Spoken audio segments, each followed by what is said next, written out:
Shalom semuanya, sedang bersama dengan saudara kembali dalam program The Living Wisdom.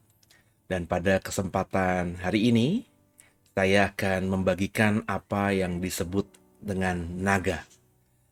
Naga seringkali dihubungkan dengan binatang mitologi. Naga sering juga dihubungkan dengan cerita-cerita yang ada di banyak budaya di dunia ini. Sehingga ketika orang Kristen membaca tentang naga dan menemukan kata naga itu di Alkitab, orang Kristen sudah punya pemahamannya tentang naga sendiri-sendiri berdasarkan dari cerita-cerita, mitologi yang dia dapatkan dari luar Alkitab. Nah, pertanyaannya apakah mitologi tentang naga dan kata naga yang kita temukan di Alkitab itu bicara tentang satu makhluk yang sama atau tidak? Nah, pada kesempatan ini coba kita dalami sehingga kita akhirnya punya pemahaman yang benar tentang naga menurut Alkitab, bukan menurut mitologi-mitologi yang ada dan bukan menurut cerita-cerita yang di luar Alkitab. Kenapa? Karena Alkitab adalah kebenaran yang harusnya kita pegang. Yuk, siapkan diri kita untuk mendengarkan ini.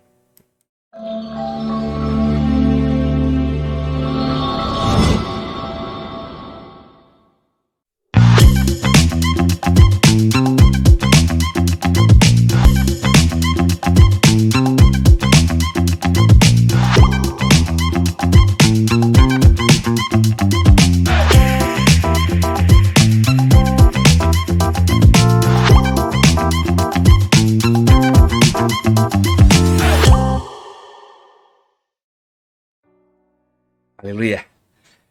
Kita akan coba bicara soal naga ya. Langsung kita dalam materi, saudara. Fakta Alkitab soal naga. Kalau kita ukurannya Alkitab yang kita pegang dan kita baca adalah Alkitab terjemahan Lembaga Alkitab Indonesia, maka kata naga itu muncul 13 kali di dalam terjemahan Lembaga Alkitab Indonesia. Kata naga ya saudara ya. Sebab di dalam terjemahan LAI juga ada kata ular naga. Kata ular naga ini saya bedakan dengan kata naga ya. Karena tentu mestinya pemahaman ular naga dengan naga itu berbeda ya. Saya nggak ngerti kenapa LAI membedakan antara naga dengan ular naga. Kata ular naga ini kalau kita atau saudara mungkin sejaman dengan saya itu identik dengan satu permainan di zaman kita masih kecil ya, permainan ular tangga. Nah, saya makanya nggak ngerti kenapa ada kata ular naga dan juga ular naga. Ular naga ya. Ular naga dan juga ada terminologi naga ya. Saya nggak tahu kenapa LAI membedakan ya. Yang saya tahu ular naga itu ya permainan ular naga atau ular tangga gitu ya. Seperti yang kita mainkan waktu masih kecil itu. Nah, kalau kata naganya saja hanya 13 kali. 12 kali diantaranya muncul di Perjanjian Baru, khususnya spesifik di Perjanjian Baru itu kata naga hanya ada di kitab Wahyu. Jadi memang kalau Bapak Ibu tidak membaca Wahyu, nggak pernah membaca Wahyu, karena ada orang Kristen tertentu yang tidak suka membaca Wahyu karena katanya Wahyu itu menakutkan. Bapak Ibu nggak akan ketemu di Perjanjian Baru ada kata naga di situ. Berarti kalau 12 kali muncul di dalam Perjanjian Baru, hanya satu kali muncul di Perjanjian Lama, kata naga di Alkitab terjemahan Lembaga Alkitab Indonesia. Sedangkan kata naga, dragon, ya dalam terjemahan Inggris khususnya King James Version, itu muncul 21 kali. Kemunculan kata dragon di Perjanjian Lama ditambah dengan 12 kali di Perjanjian Baru. Jadi totalnya ada 33 kali muncul kata dragon, muncul kata naga di dalam Alkitab terjemahan Inggris King James Version. Dan ketika 21 kali muncul di dalam Perjanjian Lama King James, kata naga di situ diterjemahkan dari kata dasar Ibrani tanin. Ya. Soal tanin itu apa, pemahaman tanin itu apa yang benar gitu ya. Saya pernah bikin video soal dinosaurus ya. Kata dinosaurus itu ada di Alkitab. Ya, jadi Bapak Ibu nanti bisa melihat video saya soal dinosaurus untuk Bapak Ibu punya pemahaman yang lebih lengkap lagi tentang kata tanin ini. Ya, karena kata tanin ini kemudian berkembang, diterjemahkan ke dalam bahasa Inggris, diterjemahkan dalam bahasa Indonesia, ya, itu menjadi kata dragon kalau kita lihat King James Version. Dan kata tanin itu kemudian kita bisa maknai, kita bisa hubungkan dengan pengertian kata dinosaurus yang ada dalam benak kita. Sebab kata dinosaurus nggak akan ketemu di dalam Alkitab kita. Kenapa? Sederhananya, di program itu, di video itu jelas, sebab kata dinosaurus itu baru muncul di sekitar tahun 1600-an, 1800-an, 1600-an tepatnya. Ya.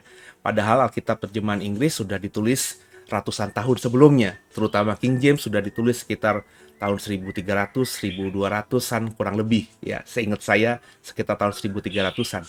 Sehingga ketika Alkitab King James ini diterbitkan, kata dinosaurus, kosakata dinosaurus belum ada dalam kosakata Inggris. Baru muncul ratusan tahun berikutnya. Nah, dari kata tanin itulah King James menerjemahkannya menjadi dragon.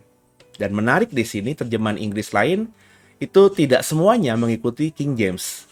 Sebab kata tanin ini ada yang diterjemahkan menjadi kata lain oleh banyak terjemahan Inggris.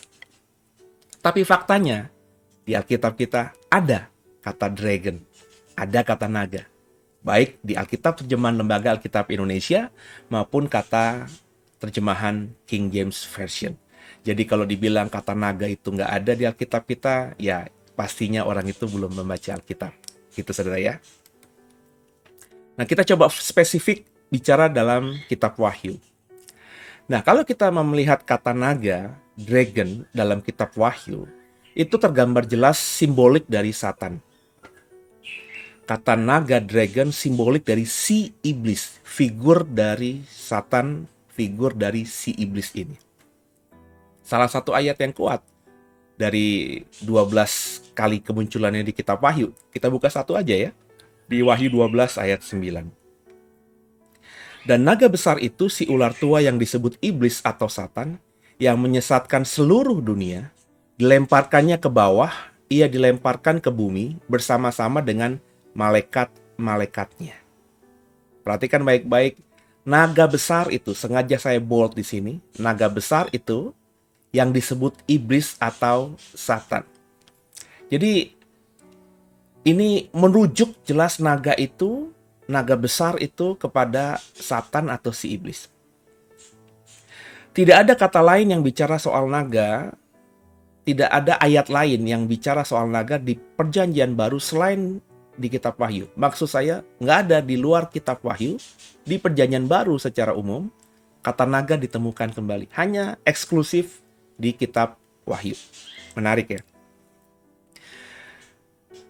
Kenapa nggak ada di kitab-kitab lainnya? Nanti akan saya jelaskan kalau Bapak Ibu mengikuti nanti sampai akhir, saya akan menyimpulkannya. Nah, di kitab Wahyu, satu-satunya kitab di Perjanjian Baru yang di mana kita bisa menemukan kata naga atau dragon, itu jelas simbolik dari Satan.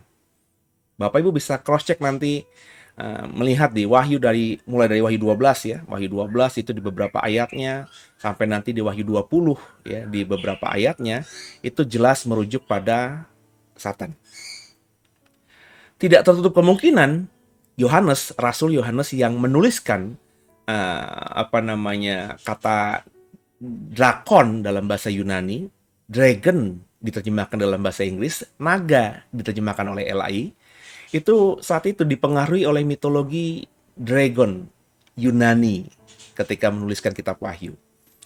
Sebab Alkitab kita ini memang Alkitab yang ditulis oleh banyak penulis, yang tentu ketika menuliskan yang sekarang kita sebut dengan Alkitab, di beberapa kitab tulisan mereka, itu dipengaruhi oleh latar belakang budaya, latar belakang pemahaman, latar belakang sosial, dan lain sebagainya. Jadi Alkitab itu tidak kita pahami dengan cara pemahaman bahwa si penulis itu didikte oleh Tuhan. Si penulis itu otaknya dipengaruhi oleh Tuhan 100%. Tidak begitu. Yang diimani oleh banyak teolog, penulis itu diiluminasi. diberikan pencerahan oleh Roh Kudus, dituntun oleh Roh Kudus untuk menuliskan sesuatu, tapi ketika dia menuliskan sesuatu, itu dia menggunakan semua yang ada dalam benaknya, pemikirannya, kosakatanya.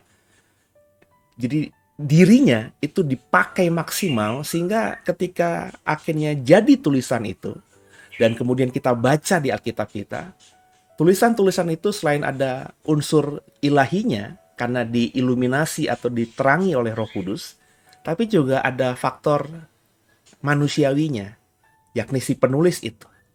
Itu kenapa misalnya bicara soal Yesus dari keempat penulis Injil, Matius, Markus, Lukas, Yohanes, cara mereka menulis, mendeskripsikan, menggambarkan, melukiskan perjalanan mereka bersama dengan Yesus itu dengan tulisan dan gaya yang berbeda, meskipun kisahnya sama, meskipun momennya sama, sama-sama menceritakan soal kelahiran, sama-sama menggambarkan soal bagaimana Yesus ketika ditangkap sampai disalib dan mati dan bangkit.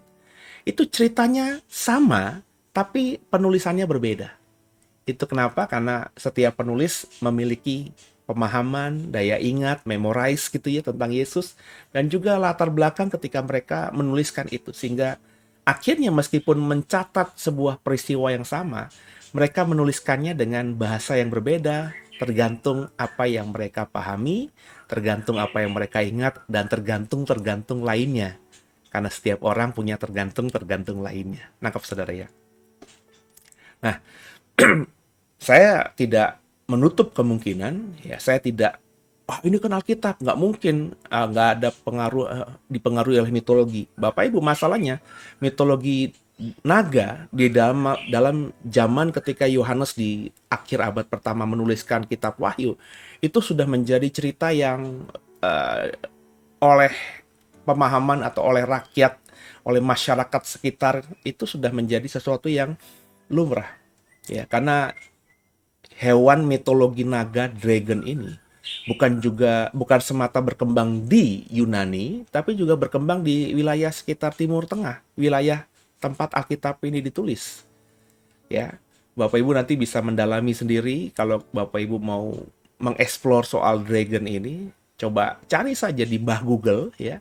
Itu ada banyak mitologi soal naga dari wilayah yang sekarang dikenal dengan Eropa, wilayah yang dikenal dengan Afrika sekarang, Asia sekarang, di beberapa negara itu ada cerita rakyat atau mitologi rakyat yang menceritakan tentang makhluk yang kurang lebih sama dengan naga yang dipahami oleh mitologi Yunani yang kita bisa lihat di film-film Hollywood atau juga miniseri. Ya, terakhir yang saya nonton miniseri film Games of Thrones ya saudara ya.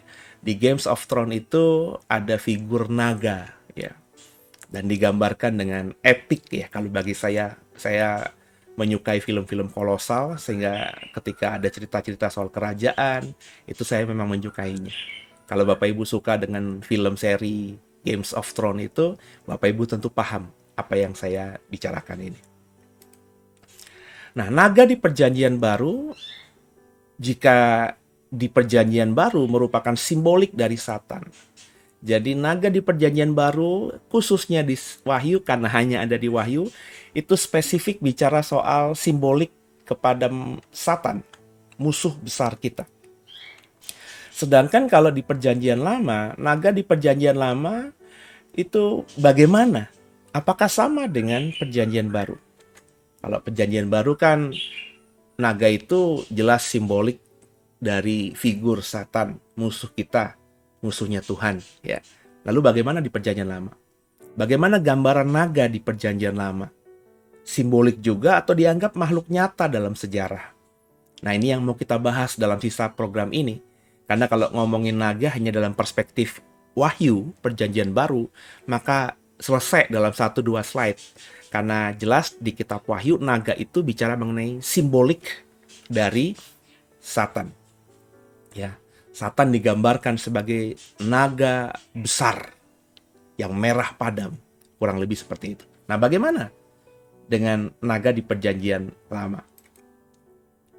Nah, seperti saya bilang di awal tadi, kata naga itu dalam terjemahan Alkitab Inggris paling banyak digunakan di dalam terjemahan King James Version.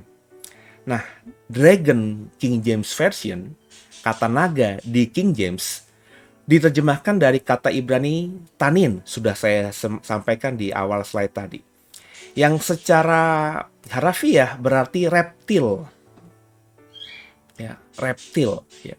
Dan di banyak terjemahan Inggris lain, kata tanin ini ada yang menerjemahkannya menjadi serpent atau ular, ada yang menerjemahkannya crocodile, ada yang menerjemahkannya jackal, serigala, ada yang menerjemahkannya juga ikan paus atau hewan laut yang besar. Ini yang memang kalau Bapak Ibu ikuti video saya soal dinosaurus, kata tanin ini kata yang memang sulit dipahami oleh para penerjemah Alkitab. Ya, karena kata tanin yang satu dalam bahasa Ibrani, kata tanin satu ini, ternyata oleh beberapa terjemahan, bahkan di satu terjemahan, termasuk terjemahan King James, tidak semuanya diterjemahkan menjadi kata dragon. Ya, apalagi kalau bukan King James. Kata Ibrani satu, yakni tanin, ya, satu ini maksud saya, kata tanin ini, itu misalnya oleh terjemahan NIV, misalnya oleh terjemahan Amplified, atau terjemahan Inggris lainnya selain King James. King James saja kata tanin diterjemahkan bukan cuma dragon, tapi ada beberapa kata lagi. Nah, apalagi terjemahan lain, itu macam-macam, saudara. Ada yang di pasal ini, di kitab ini diterjemahkan sebagai serigala, ada yang di kitab ini, di pasal ini diterjemahkan sebagai makhluk laut yang besar. Ada yang menerjemahkan kata tanin ini di kitab tertentu, di pasal tertentu, di ayat tertentu dengan ular. Itu artinya mengindikasikan para penerjemah Alkitab tersebut itu agak kesulitan, termasuk LAI loh, saudara. Termasuk LAI. Ya, karena LAI kata tanin di Perjanjian Lama diterjemahkan LAI ada yang serigala, ada yang ular, ada yang buaya, saudara. Jadi ini mengindikasikan memang para penerjemah yang tentunya menerjemahkan Perjanjian Lama ratusan bahkan mungkin ribuan tahun setelah Perjanjian Lama itu ditulis, itu kesulitan untuk menerjemahkan sebenarnya apa sih yang dimaksudkan penulis Perjanjian Lama dengan kata tanin itu. Ya. Sehingga akhirnya mereka menerjemahkannya menjadi banyak binatang yang berbeda-beda. Nah, ini saya sampaikan dulu supaya Bapak Ibu paham ya. Nah, untuk lengkapnya makanya saya bilang nonton juga video saya soal dinosaurus itu. Ya, di YouTube ini ada pertinggalan. Jadi supaya lengkap gitu ya pemahaman kita. Nah, dari 21 kali kemunculan kata dragon di Perjanjian Lama King James, coba kita pelajari beberapa di antaranya. Kenapa? Karena saya jujur ya, saya melihat ada beberapa yang diterjemahkan King James di dalam Perjanjian Lama menjadi kata Inggris dragon itu kurang tepat kalau diterjemahkan menjadi dragon gitu. Ya, lebih tepat diterjemahkan menjadi ya dalam pemahaman saya sekarang ini binatang-binatang lain selain dragon. Jadi memang saya saja jujur kesulitan untuk memahami kata tanin itu, ya. Makanya di video dinosaurus saya mengatakan bahwa kata tanin itu tidak spesifik pada satu binatang seperti yang diterjemahkan oleh banyak penerjemah Alkitab. Tapi kata tanin itu mungkin menunjuk pada satu spesies binatang yang kurang lebih memiliki sifat karakter yang sama. Makanya di dalam kesimpulan saya di video dinosaurus itu, seperti yang di slide sebelumnya, saya lebih memahami bahwa kata tanin itu merupakan definisi dari reptil, binatang yang melata. Ya. Jadi bukan serigala, ya, bukan naga, bukan ular, bukan buaya secara spesifik, tapi bicara mengenai spesies binatang reptil, ya.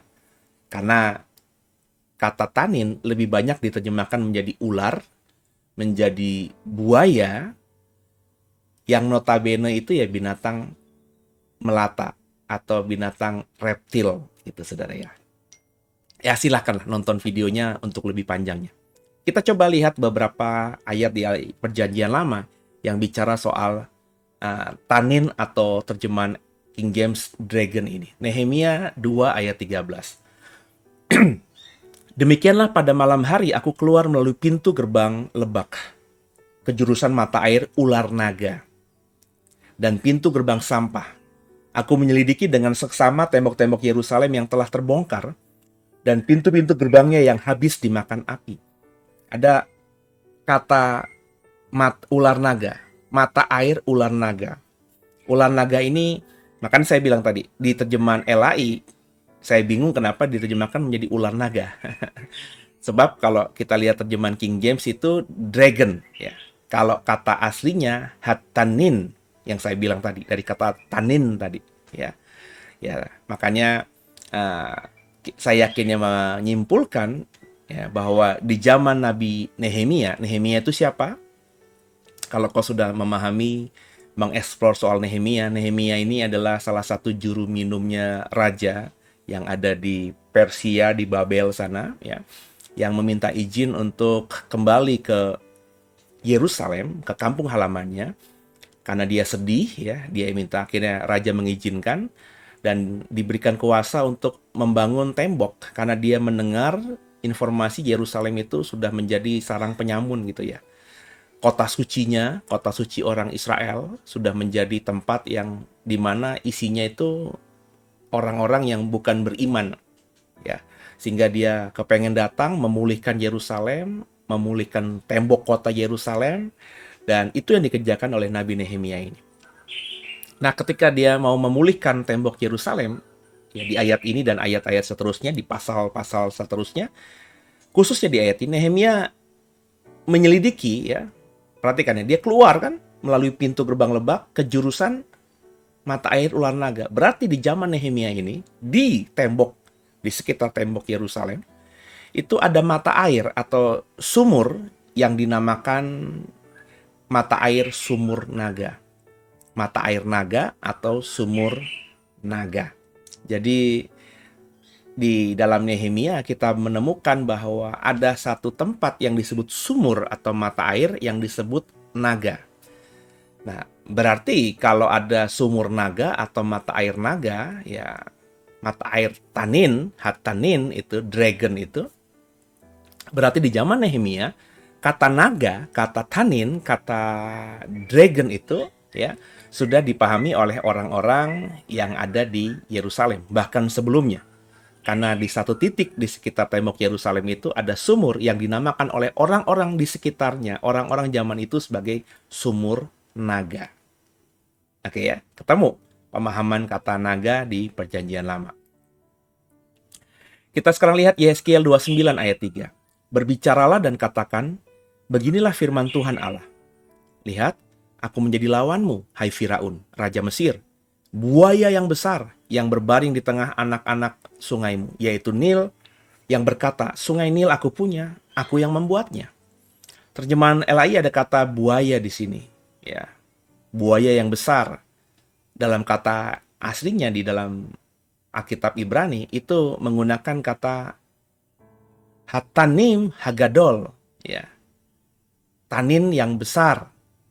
LAI menerjemahkannya buaya yang besar, sedangkan King James dragon, ya, apa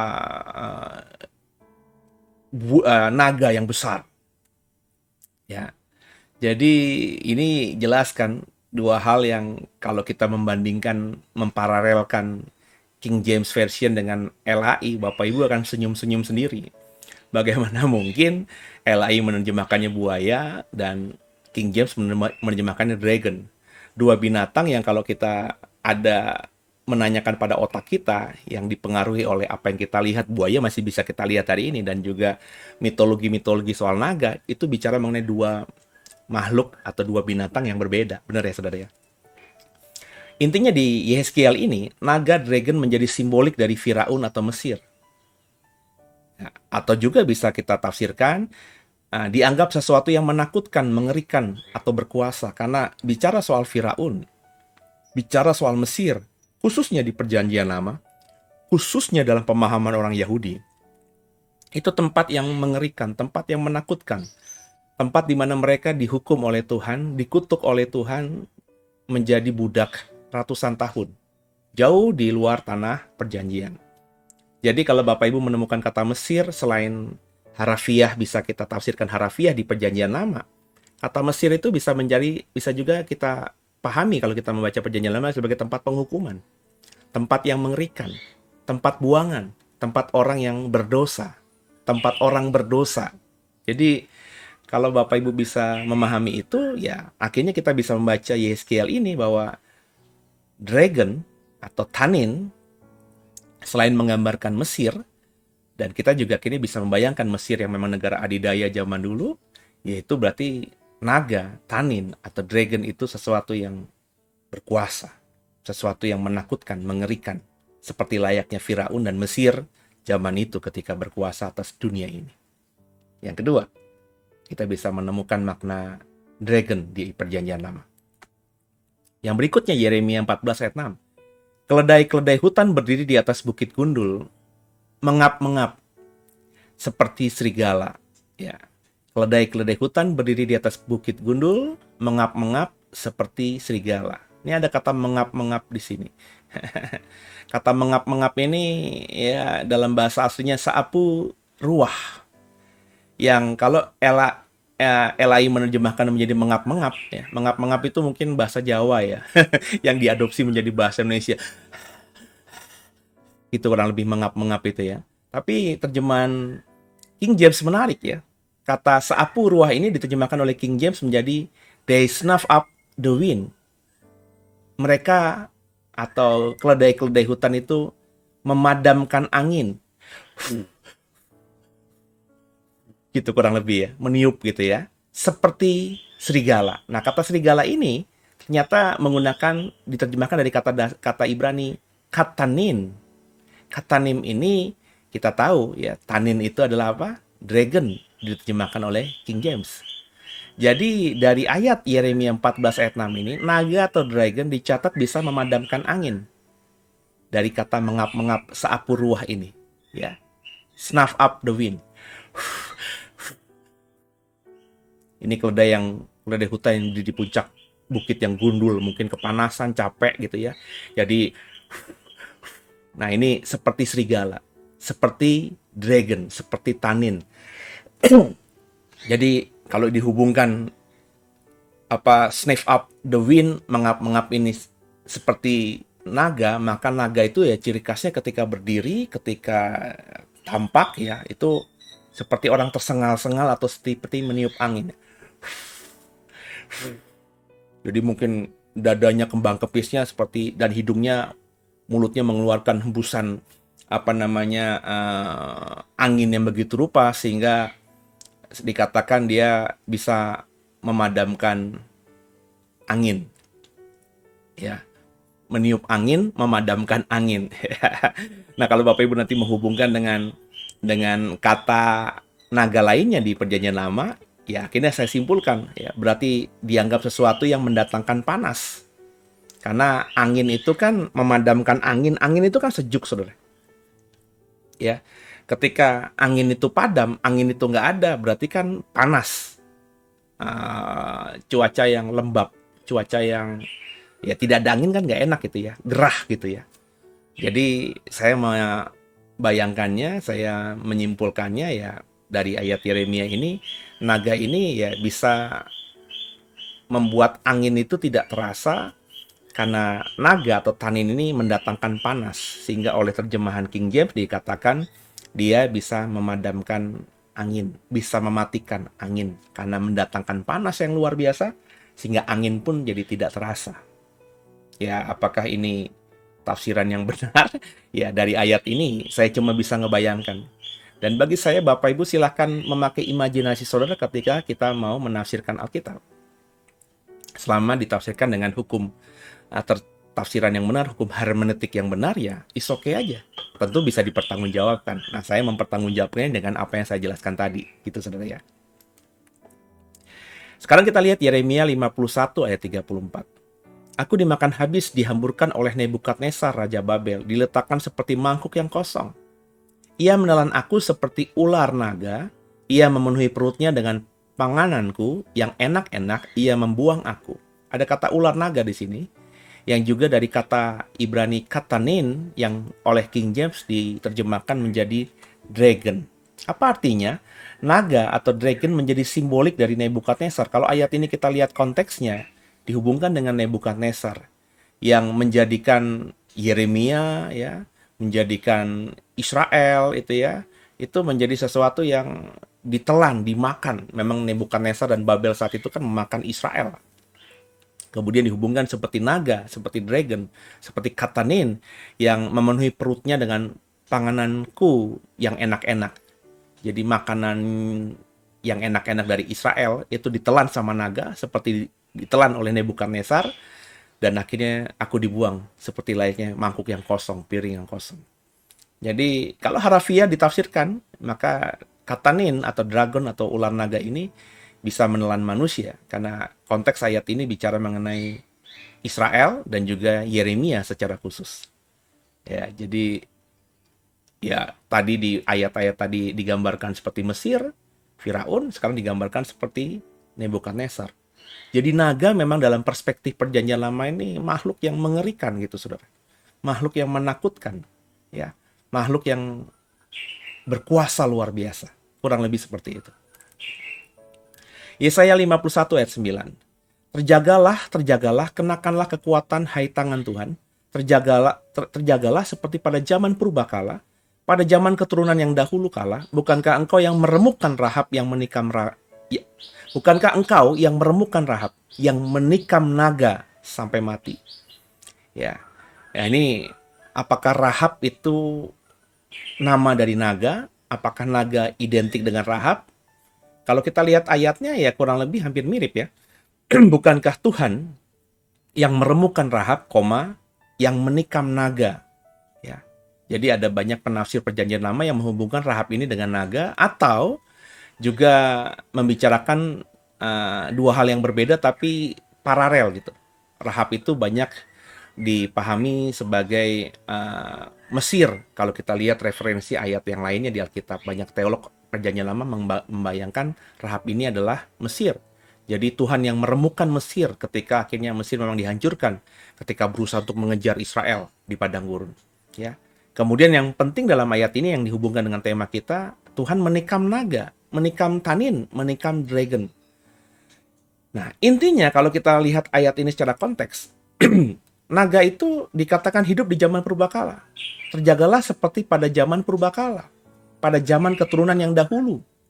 Jadi pada masa lalu ketika Tuhan meremukkan Rahab, Mesir, ketika Tuhan menikam naga. Berarti kalau ini literal, kita tafsirkan literal maksud saya, naga atau dragon jelas hidup di zaman purbakala.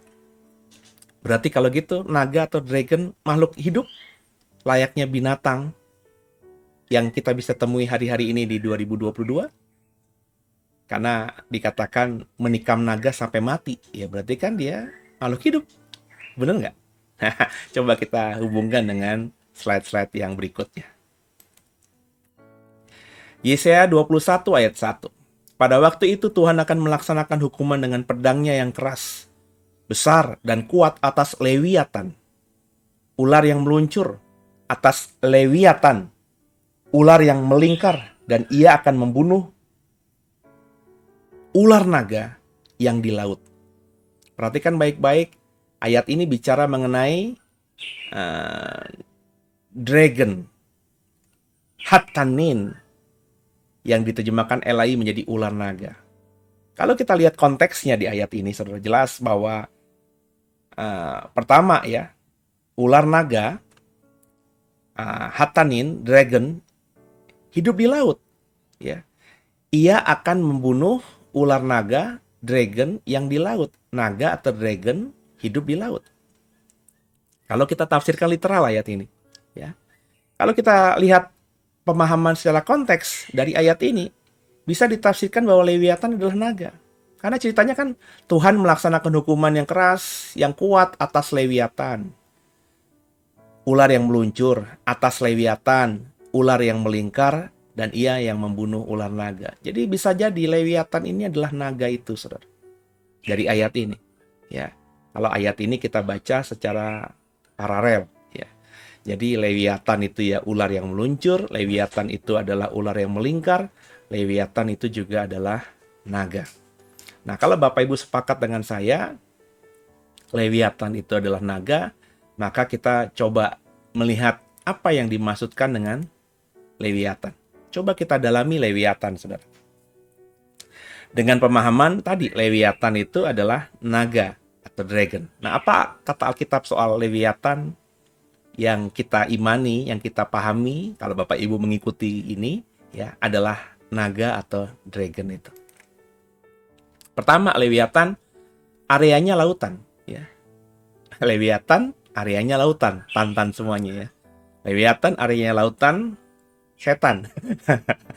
Coba kita lihat Mazmur 104 ayat 26. Di situ kapal-kapal berlayar dan Lewiatan yang telah kau bentuk untuk bermain dengannya.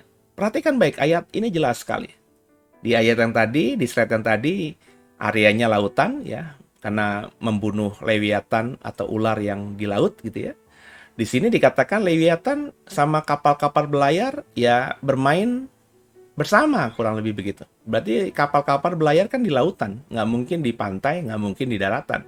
Berarti Lewiatan ini kalau kita nanti tafsirkan adalah seekor binatang gitu, karena hidup di zaman purbakala di slide sebelumnya, dan juga bisa mati, berarti makhluk yang hidup, ya berarti ini adalah makhluk yang hidupnya di air.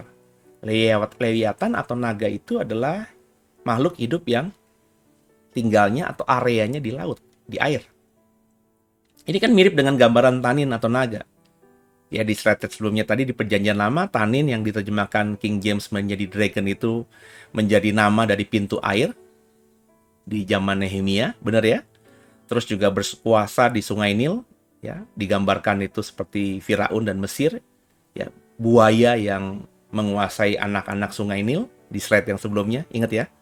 Kemudian juga tinggal di laut. Di slide sebelum ini persis, ya, dikatakan Lewiatan itu mirip, saya simpulkan, dengan tanin dan naga. Itu kenapa saya bilang Lewiatan itu ya bisa jadi gambaran dari naga. Naga itu ya dijelaskan lewat sosok lain di Perjanjian Lama dengan sesuatu yang disebut dengan Lewiatan. Nah, ini apa LAI menerjemahkan Lewiatan ini juga dengan buaya. Saya juga nggak ngerti. Di tempat lain, Lewiatan ya Lewiatan aja, sedangkan di dalam ayat yang akan kita baca, Lewiatan kok diterjemahkan menjadi buaya oleh Lembaga Alkitab Indonesia. Makanya saya selalu berkata, kalau Bapak Ibu sudah sering mengikuti program ini, saya selalu berkata, saya respect dengan semua penerjemah Alkitab termasuk LAI. Karena saya tahu Tuhan, kenal Tuhan, bisa baca Alkitab ya dari terjemahan LAI kan. Tapi ya akhirnya setelah saya paham, saya tidak bisa menelan mentah-mentah terjemahan LAI dan mengatakan terjemahan LAI itu yang paling bagus. Ya, sebab dari kata Lewiatan ini saja kembali LAI bagi saya tidak konsisten. Di tempat yang lain tadi Lewiatan ya, itu ya tidak diterjemahkan. Ya benar-benar diadopsi gitu menjadi kata yang memang tidak bisa dibandingkan dengan kata Indonesia lainnya. Jadi ya Lewiatan is Lewiatan gitu. Ya. Tapi di dalam terjemahan LAI juga nanti di ayat yang akan kita baca di Ayub 40 ayat 41, Lewiatan ini diterjemahkan LAI menjadi buaya. Ya. Jadi ada tidak kekonsistenan, ada inkonsistensi dari Lembaga Alkitab Indonesia, ya. Jadi makanya penting kita untuk membaca dengan bahasa aslinya supaya kita akhirnya mengerti apa yang dimaksudkan oleh Alkitab sebenarnya. Coba kita baca ayat 40 ayat 20. Ini gambaran lengkap dari Lewiatan, ya. Dapatkah engkau menarik buaya dengan kail atau mengimpit lidahnya dengan tali? Ini LAI menerjemahkannya menjadi buaya. Ya. Tapi dalam bahasa asli Alkitabnya, bahasa Ibrani, Lewiatan. Dan Leviathan ini juga oleh terjemahan Inggris tidak diterjemahkan menjadi kata Inggris apapun. Hanya ditransliterasikan menjadi kata Inggris juga, yakni Leviathan. Jadi terjemahan Inggris tidak menerjemahkan Leviathan. LAI menerjemahkan di ayat ini menjadi buaya. Terjemahan Inggris apapun itu mentransliterasikan saja. Jadi kata Leviathan dalam bahasa Ibrani menjadi kata yang sama, cuma divokalisasi, dilafalkan dengan lafal Inggris Leviathan, ya. Sama, saudara. Ya. Ini bisa kita lihat di Ayub 41 ayat 1. Loh, ini kan Ayub 40 ayat 20, Pak. Ini kok Ayub 41? Nah, kalau kita membaca terjemahan Inggris, memang di Ayub 40 ayat 20 LAI ini, di dalam penempatannya di terjemahan Inggris, itu menjadi Ayub 41 ayat 1. Karena sejak Ayub 40 ayat 20 di LAI ini, itu sampai Ayub 41 di terjemahan LAI, itu bicara mengenai makhluk yang sama, yakni Leviathan, yang oleh LAI diterjemahkan menjadi buaya. Sedangkan terjemahan Inggris langsung membuatnya menjadi satu pasal khusus, yakni pasal yang bicara soal Leviathan, ya. Jadi Ayub 40:20 ini sama dengan Yob 41 verse 1, ya. Ayub 41 ayat 1, ya. Can you pull in Leviathan with a fish hook or tie down its tongue with a rope? Sama artinya. Dapatkah engkau menarik Leviathan dengan kail atau mengimpit lidahnya dengan tali? Ini NIV. Ini King James. Sama. Bapak Ibu lihat terjemahan Inggris lainnya, Ayub 41 ayat 1 dalam terjemahan Inggris itu sama dengan, paralel dengan Ayub 40 ayat 20 terjemahan LAI. Jadi dari ayat ini kembali tergambar Leviathan areanya air. Karena bicara soal fish hook atau kail, ya. Dan juga bicara mengenai tali, ya. Kail, terutama kail, ya, atau pancing itu, ya. Itu kan identik untuk menangkap binatang yang tinggal di dalam air. Jadi kembali di ayat ini saja kita sudah ketemu tadi. Bicara mengenai naga, bicara mengenai tanin, bicara mengenai Leviathan, kembali di ayat ini ditegaskan bahwa areanya adalah area air. Sekarang coba kita explore Leviathan di Ayub 40 sampai 41. Kalau dalam terjemahan Inggris hanya ada di Ayub 41. Karena ayat 40 ayat 20 tadi saya bilang kalau di terjemahan Inggris itu semuanya digabungkan menjadi pasal 41, ya. Ayub 40 ayat 28. Sesungguhnya harapanmu hampa, baru saja melihat ia orang sudah terbanting. Perhatikan baik-baik. Orang baru melihat Leviathan sudah terbanting. Ini makhluk yang mengerikan, yang menggentarkan. Jadi kalau kita lihat Leviathan, kita langsung terbanting, jatuh gitu. Ya karena kaget, karena ketakutan melihat sosok yang mengerikan. Ayub 41 ayat 4. Siapakah dapat menyingkapkan pakaian luarnya, baju jirahnya yang berlapis dua? Siapakah dapat menembusnya? Ini kulitnya berarti tebal dan kuat. Leviathan tuh kulitnya tebal dan kuat. Kayak pakai baju jirah yang berlapis dua. Bayangin. Baju jirah saja sudah aman, ini berlapis dua lagi baju jirahnya. Jadi kulitnya tebal dan kuat. Ayub 41 ayat 5. Siapa dapat membuka pintu moncongnya? Di sekeliling giginya ada kengerian. Moncongnya itu begitu mengerikan, kalau dibuka giginya benar-benar menakutkan. Giginya membuat gentar, tajam-tajam gitu ya. Mungkin kayak T-Rex begitu ya saudara ya. Makanya gambaran naga ya itu ya seperti itu, giginya tajam-tajam, manusia tuh digigit bisa robek badannya dan lain sebagainya. Ayub 41 ayat 10. Dari dalam mulutnya keluar suluh dan berpancaran bunga api. Leviathan nih, dari mulutnya keluar api. Ya seperti mirip dengan mitologi naga yang kita nonton di film-film dan baca di buku-buku cerita ya. Ayub 41 ayat 11. Dari lubang hidungnya mengepul uap bagikan dari dalam belanga yang mendidih dan menggelegak isinya. Dari hidungnya keluar uap, asap. Karena mulutnya bisa mengeluarkan api. Ya, Bapak bisa ngebayangin. Ayub 41 ayat 17. Bila ia diserang dengan pedang, ia tidak mempan, demikian juga dengan tombak, seligi, atau lembing. Lewiatan ini kebal akan senjata manusia. Mungkin karena tadi ya, kulitnya tebal seperti pakai baju jirah lapis 2. Jadi kebal akan senjata manusia. Dikatakan juga di Ayub 41 ayat 21, pada bagian bawahnya ada tembikar yang runcing. Ia membujur di atas lumpur seperti pengeretan pengirik. Bagian bawahnya, entah itu bagian ekor atau bagian bawah badannya, itu tajam. Seperti layaknya tembikar yang runcing. Ya. Seperti layaknya ya tembikar, Bapak Ibu tahu ya apa namanya, bejana yang runcing gitu ya, sehingga bisa merobek. Ayub 41 ayat 24. Tidak ada taranya di atas bumi, itulah makhluk yang tidak mengenal takut. Dikatakan Lewiatan tidak kenal rasa takut. Mungkin karena tadi figurnya, orang lihat langsung terpelanting ya.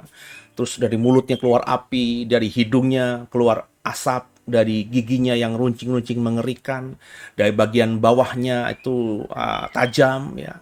Terus kulitnya tidak mempan senjata seperti pakai baju jirah 2. Dan kalau kau baca nanti di rumah, kalau kau bacanya Elai ya, baca dari pasal 40 Ayub dari ayat 20 sampai pasal 41, itu gambarannya begitu mengerikannya. Karena waktu tentu tidak saya buka semua ayatnya di sini. Di Ayub 41 ayat 25. Segala yang tinggi takut padanya. Ia adalah raja atas segala binatang yang ganas. Ia raja binatang yang ganas. Lewiatan adalah raja binatang yang paling ganas. Jadi ini raja binatang. Kalau Bapak Ibu sekarang mengetahui bahwa singa disebut sebagai raja hutan, ya Lewiatan bukan cuma raja hutan, tapi raja semua binatang yang ganas. Di hutan ada binatang yang tidak ganas, ada binatang yang ganas, dan rajanya singa. Singa itu binatang ganas di hutan, paling ganas di hutan. Nah ini Lewiatan binatang ganas, raja dari binatang ganas, berarti raja di atas singa. So Bapak bisa ngebayangin, siapa Lewiatan ini? Siapa si naga ini? Siapa si dragon ini? Siapa si tanin ini?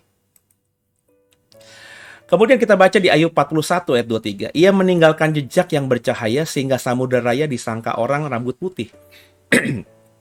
Ketika saya membaca ini dan ketika saya tahu bahwa Lewiatan, naga itu areanya laut, terus kok digambarkan oleh Ayub sebagai orang berambut putih, saya langsung keinget kalau ada kapal cepatkah, kapal besarkah, pokoknya di laut begitu ya. Itu kan belakangnya itu kayak ombak yang berbuih ya, air laut yang berbuih. Jadi saya ngebayangnya ya, andai kata ini diganti menjadi gambar naga ya.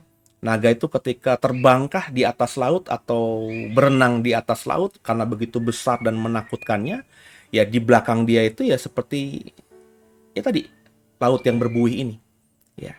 Jadi dari ayat-ayat yang kita baca soal Lewiatan, soal naga, memang akhirnya saya sedikit berani meyakini, meskipun saya nggak pernah bisa lihat, jadi ini cuma tafsir saudara ya, bahwa Lewiatan itu adalah makhluk laut. Naga, dragon itu adalah makhluk laut. Nah, naga atau Satan itu juga tinggal di laut. Yang benar Pak, coba kita baca Wahyu 12 ayat 17 sampai 18.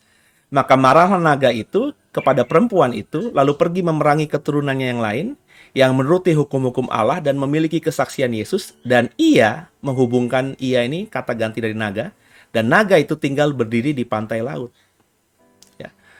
Jadi rupanya di dalam perjanjian baru, khususnya Wahyu, karena hanya di Wahyu yang mencatat tentang kata naga di terjemahan Elai, di Wahyu yang hanya ada kata dragon di semua terjemahan Inggris, itu naga itu ya yang merupakan simbolik dari Satan itu ya, jadi maka saya bilang naga atau Satan tinggal di laut, ia berdiri di pantai laut ya. Soal bagaimana saya menafsirkan Wahyu 12 ini, Bapak Ibu bisa lihat semua program saya yang sudah saya videokan di channel ini tentang Lucifer, tentang Satan. Di beberapa kesempatan yang lalu sudah saya cukup panjang lebar membagikannya ya. Jadi jelas di sini naga di perjanjian baru pun itu tinggalnya di laut. Dan naga di perjanjian baru simbolik dari Satan. Nah, ini menarik saudara. Jadi kesimpulannya sederhana kalau menurut saya. Naga, dragon terjemahan Inggris, tanin dalam bahasa asli Ibrani. Drakon, kata naga di Perjanjian Baru yang dalam bahasa Yunani, ini drakon ini bahasa Yunani, itu bagi saya sama dengan Leviathan. Ya. Nah, problemnya, problemnya kalau kita lihat terjemahan LAI, Perjanjian Baru, kata naga atau dragon hanya ada di Wahyu, itu semuanya menggunakan kata Yunani drakon. Diterjemahkan dari kata Yunani drakon. Jadi nggak bermasalah di Perjanjian Baru itu. Kata Yunaninya aslinya drakon, diterjemahkan dragon dan naga. Itu sama. Ya. Nah, problemnya ketika ketemu kata tanin ini ya, di Perjanjian Lama. Ya, LAI ada yang menerjemahkan naga, ada yang menerjemahkan buaya, ular, serigala, buaya, ya. Kata tanin ini oleh LAI kebanyakan menjadi dragon, tapi juga bisa juga diterjemahkan di tempat lain sebagai serpent, ular. Ya. Jadi kata tanin ini ya nggak identik dengan dragon gitu maksud saya. Karena para penerjemah Perjanjian Lama, entah itu LAI maupun taruhlah King James, itu tidak semua kata tanin diterjemahkan menjadi naga, tidak semua kata tanin diterjemahkan menjadi dragon. Berarti mereka juga masih agak bingung menafsirkan soal tanin ini apa, menerjemahkan tanin itu apa. Nangkap ya? Tapi kalau dragon, kata Yunani dragon, itu mereka sepakat adalah naga atau dragon. Nggak ada bedanya. Semuanya konsisten. Di Wahyu itu semuanya konsisten menerjemahkannya menjadi naga atau dragon. Tapi lepas daripada itu, saya menyimpulkan, ya ini tafsiran saya, kalau Bapak Ibu tidak sepakat ya it's okay. Ya. Kalau bagi saya, dragon atau tanin, karena dari beberapa ayat baik di PL maupun di Wahyu tadi, itu tinggal di laut. Dan Leviathan ini juga digambarkan dengan presisi di Ayub tadi juga tinggal di laut.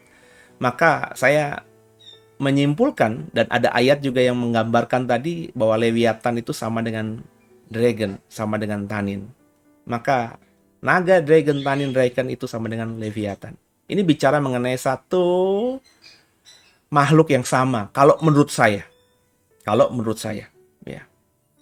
Ya. Jadi bicara mengenai satu objek yang sama. Faktanya ada di Alkitab. Ya. Meskipun naga ada di Alkitab, tapi tidak identik dengan naga mitologi. Kalau Bapak Ibu menyukai mitologi soal naga, naga itu kan terbang. Tinggalnya di tebing-tebing tinggi. Ya, terbang bisa mengatasi awan. Bener ya? Pokoknya areanya seperti burung, burung besar begitu. Yang digambarkan di film-film soal naga kan seperti itu kebanyakan. Jadi kalau di Alkitab tidak begitu, ya. Di Alkitab justru baik naga maupun Leviathan ini ya identik dengan laut areanya. Maka meskipun dragon itu, naga itu ada di Alkitab, tapi tidak identik dengan naga mitologi. Agak berbeda gitu. Naga mitologi itu areanya sky, udara, cakrawala, langit, terbang seperti burung. Sedangkan naga di Alkitab itu identik di laut, ya. Binatang mengerikan di laut. Besar kemungkinan dulu pernah hidup makhluk yang bernama naga. Karena di zaman purbakala dulu, ya, digambarkan di Alkitab begitu kan. Berarti naga ini besar kemungkinan adalah ya makhluk sejarah seperti dinosaurus, seperti binatang-binatang lain yang sudah punah. Jadi naga dan Leviathan, saya mengimaninya sekarang ini adalah makhluk yang dulu pernah hidup. Ya. Bukan sekedar simbolik, bukan sekedar metafora, tapi bagi saya menafsirkannya Leviathan atau naga, naga atau Leviathan atau dragon dalam bahasa Inggris ini, atau tanin, ya itu adalah makhluk yang pernah hidup dulu di zaman purbakala. Area tinggalnya di sekitar air atau lautan. Naga itu jelas dikatakan rajanya binatang buas. Jadi sangat mengerikan. Naga merupakan binatang yang mematikan. Karena dari mulutnya bisa keluarkan api, bisa membakar, sehingga orang yang melihatnya aja langsung terbelanting, ya, langsung jatuh karena begitu berkuasanya dia, begitu mengerikannya dia, dan manusia berusaha melawan dengan senjata apapun tidak akan tembus dengan badannya yang tebal itu. Inilah gambaran naga di Alkitab kita. Dan karena tadi hidupnya di laut, binatang yang buas, bisa membunuh, mematikan, karena ini semua kan gambaran di Perjanjian Lama ya. Di Wahyu, Yohanes menggambarkan Satan dengan naga. Berarti kalau Bapak Ibu sudah memahami naga itu bisa mengeluarkan api, mematikan berarti kan. Kemudian naga itu raja binatang buas, menakutkan.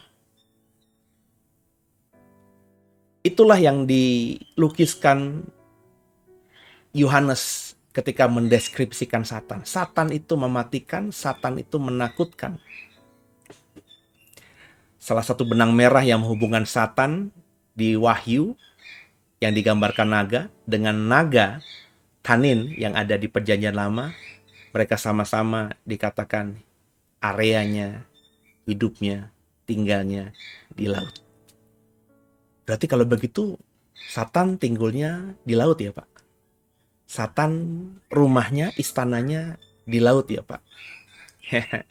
Ya, kalau kita melihat misalnya cerita-cerita tentang bagaimana makhluk roh yang menguasai wilayah-wilayah tertentu itu, ya contohnya di Indonesia, ya di budaya Jawa, siapa yang tidak kenal sosok mitologi Nyi Roro Kidul gitu.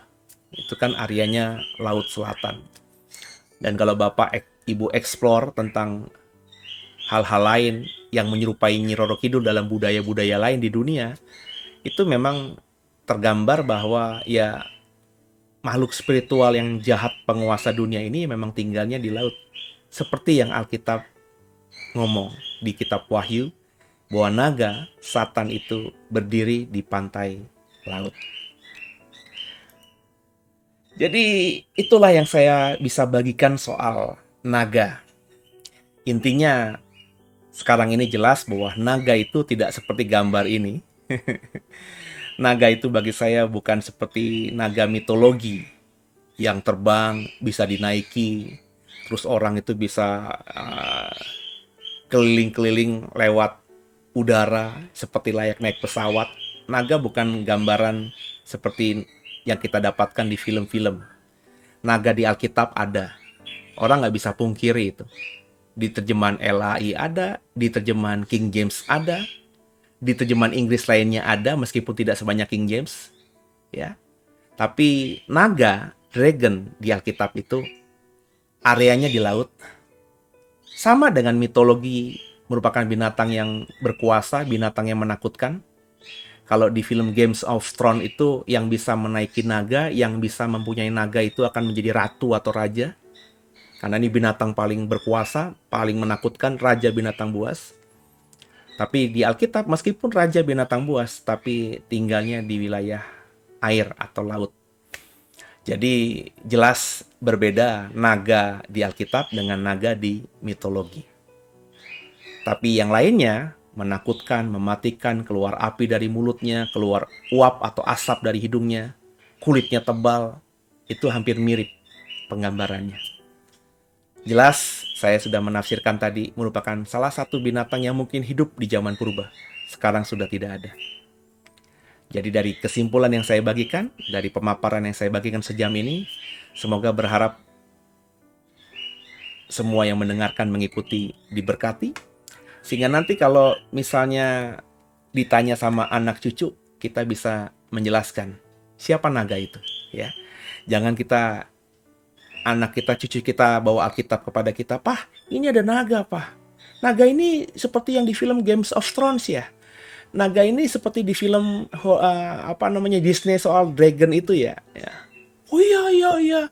Kita jangan menjawab begitu. Ya, kita bisa menjawab dengan versi Alkitab kita. Naga di Alkitab seperti ini. Kalau kamu nonton di film, ya naga itu ya gambaran film. Tapi kalau yang benarnya mestinya kita ikutnya Alkitab. Dan Bapak Ibu bisa menjelaskan dengan baik kepada anak, kepada cucumu, sehingga mereka juga punya pemahaman yang benar. Semoga program ini memberkati semua.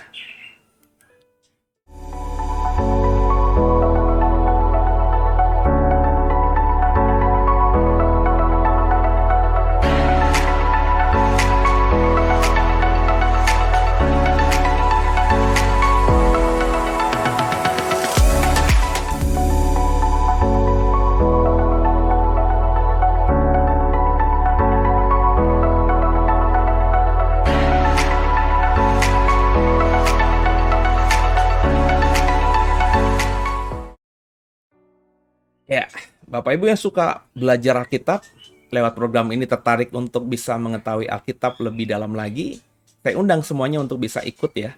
Ikut tadi di slide terakhir itu di ada flyer bahwa kami komunitas JKIDW membuat atau membuka sekolah Alkitab. Kita akan belajar tentang dasar iman Kristen ya. Saya bisa begini, bisa mengajar saudara karena punya basic ya. Basic ya sekolah Alkitab, teologi ya, saya melewati jenjang S1, S2, S3 saya ya.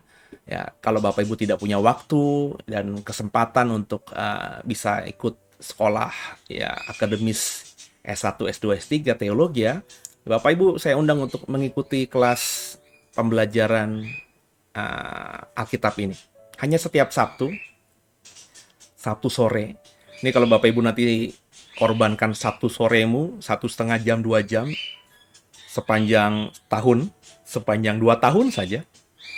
Nanti saya akan bagikan banyak ilmu-ilmu di situ, ya, ilmu menafsirkan, ilmu berkhotbah, sekaligus juga pemahaman dasar tentang iman Kristen, topik-topik di Alkitab.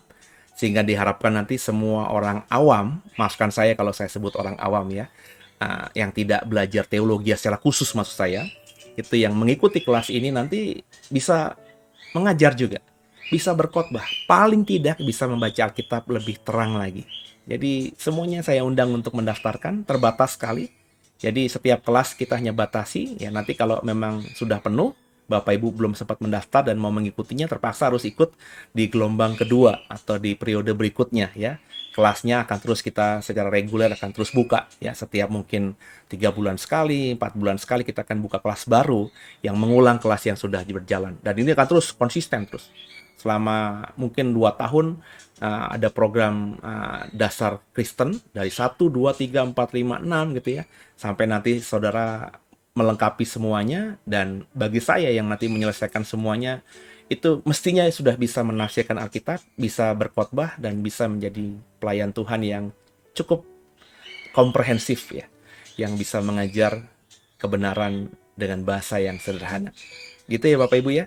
Dan ikuti terus program Living Wisdom. Di minggu ini saja saya menyiapkan banyak materi yang menarik buat saudara. Saya siapkan materi soal air bah. Saya menyiapkan materi juga soal kapan matahari diciptakan Tuhan. Nah, untuk sebagai pembelajaran saudara, coba saudara baca lagi Kejadian pasal 1 ya. Ya, soal tentang kapan matahari dan terang itu diciptakan, dan juga coba dalami juga Kejadian pasal 6 soal air bah itu. Nanti coba apakah pemahaman saudara sama dengan apa yang saya mau bagikan di Living in Wisdom di sepanjang minggu ini. Semoga semuanya bisa jadi berkat dan kita semakin mengerti tentang kebenaran. Terima kasih buat kebersamaannya. Jangan lupa di-share kalau saudara suka program ini, diberkati lewat program ini. Kenalkan program ini kepada yang lainnya, supaya di luar sana yang punya pertanyaan-pertanyaan menggelitik, tapi tidak berani ditanyakan kepada pendetanya, kepada gerejanya, akhirnya terpuaskan lewat program-program yang kami berikan. Karena Living in Wisdom ini bicara mengenai banyak hal yang kecil, yang mungkin tidak bisa tersampaikan di mimbar, tapi menjadi ganjalan dari banyak kita ketika kita membaca Alkitab. Nah, semoga lewat program ini banyak rahasia-rahasia, banyak hal-hal yang tadinya masih tersembunyi, yang tidak kita mengerti, akhirnya kita mengerti dengan paham. God bless you all. Sampai ketemu di program selanjutnya.